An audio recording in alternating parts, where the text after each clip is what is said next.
Thank you, Mr. Chairman. I appreciate my colleagues from Texas and across the nation who, as I've discovered with this bill, have similar problems. And in my particular case, it's the city of Salina, Kansas, which is located only 100 miles from the closest hub, and it's long provided valuable air service either to Kansas City or a little bit further to Denver.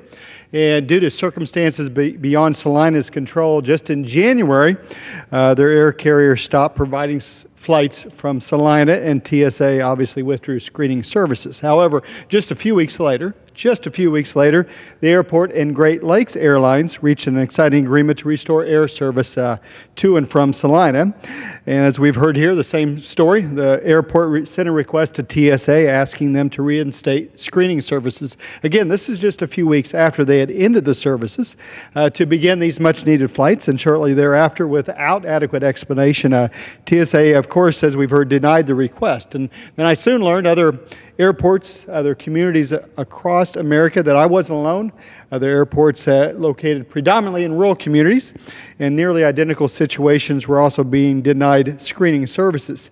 But perhaps most troubling to me, and I heard a lot of troubling testimony here, was that no credible reason was given for declining the screening services. Again, just a few weeks after they were still screening flights in Salina, Kansas, saying, can't do it now. I believe our rural communities in Kansas and others across the nation are tired of being left with the short end of the stick and Washington bureaucrats thinking they can get away with it. In response to these lame excuses, I urge passage of our TSA Fairness Act today.